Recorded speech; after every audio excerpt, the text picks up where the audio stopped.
So you're prepping for a DevOps interview, right? Well, let me tell you, it's not really about memorizing a list of technologies. It's about explaining the trade-offs.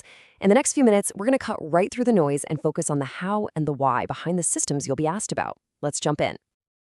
Okay, so picture this. You're in the interview. The small talk is done, the hiring manager leans in, and you know the real questions are about to start. This isn't just a simple networking question. It's a test to see how you think about the entire system right from the front door. Your answer here really sets the tone for the rest of the conversation. So how do you even begin?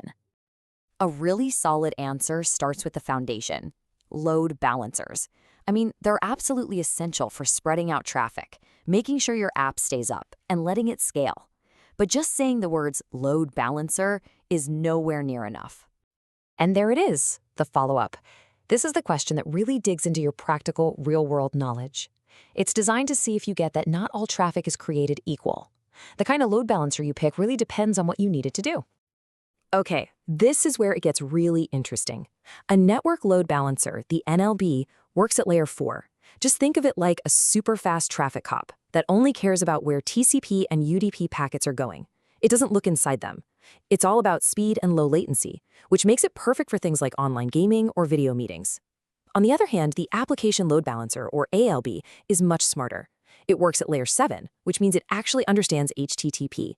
It can look at the URL path and make intelligent routing decisions. For example, it could send everything going to /API to your backend services and everything for /images to a totally different set of servers. That's why it's the go-to for microservices and complex web apps. So, the bottom line is this. If you've got raw TCP or UDP traffic and speed is everything, you go with an NLB. But if you need to be smart about routing HTTP traffic, maybe at a web application firewall, you're going to use an ALB. If you can explain that distinction clearly, you've just passed the first test. All right, so you've handled the traffic coming in, but where does that traffic actually go?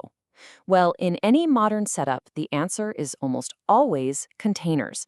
And that leads us straight into the big one, Kubernetes.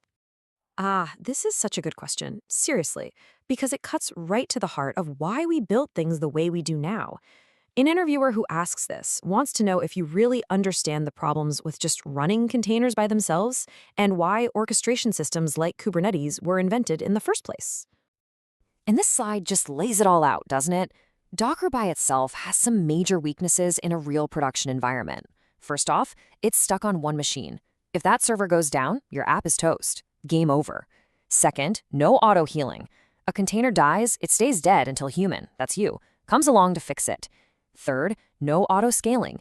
When you get a huge traffic spike, Docker can't just spin up more containers to handle it. And finally, it's just missing all the grown-up features you need, like load balancing and service discovery built in. Kubernetes was literally designed to fix every single one of these problems. Okay, so you've explained why we need Kubernetes. Perfect. Now, the interviewer wants to see if you get how it actually works. And that means you've got to know its core building blocks. Everything, and I mean everything, starts with a pod. The most important thing to remember is that it's the smallest thing you actually deploy in Kubernetes, not the container itself.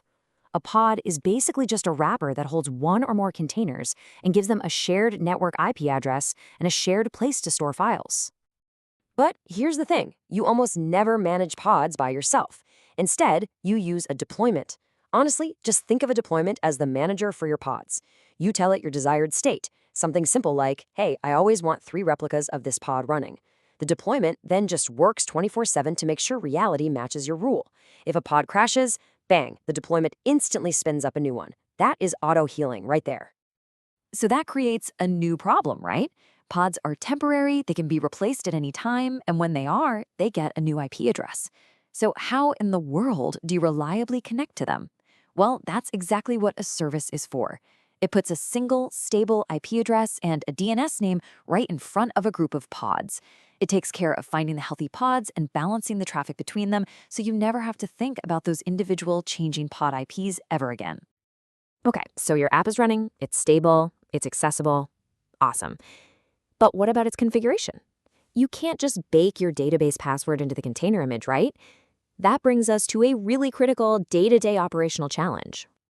Now, this is a huge one. It's a question that tests if you really get operational security and best practices. The interviewer wants to know that you can separate your configuration from your code and, crucially, that you know how to handle sensitive data the right way.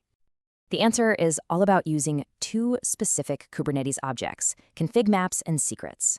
A config map is for all your non-secret stuff, your plain text data, things like a database hostname or feature flag.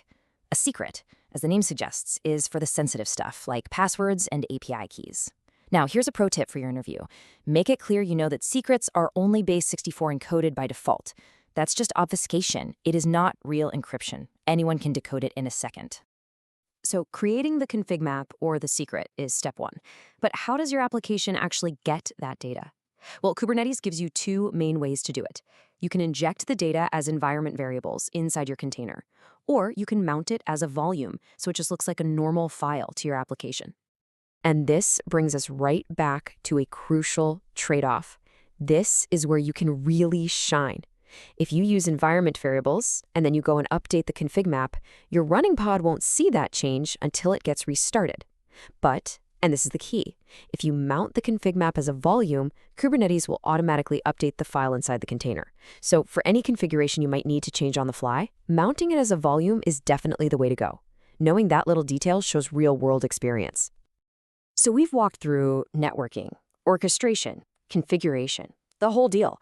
But let's just pull back for a second and think about what the interviewer is really trying to figure out with all these questions. They really don't just want you to recite definitions you memorized from the docs. I mean, anyone with Google can do that. They want to see how you think. This right here is what it's all about. This is the real skill they're looking for. Why would you pick an ALB proxy over an NLB proxy for this specific application? What's the hidden catch when you use an environment variable for config? Engineering is all about making smart decisions based on these kinds of trade-offs. And that leads us to the final question, the one you should prepare for more than any other. Be ready to tell a story about a time you had to weigh two competing things, maybe performance versus cost, or security versus ease of use, and explain your thought process. That's what proves you're not just another candidate. It proves you're an engineer.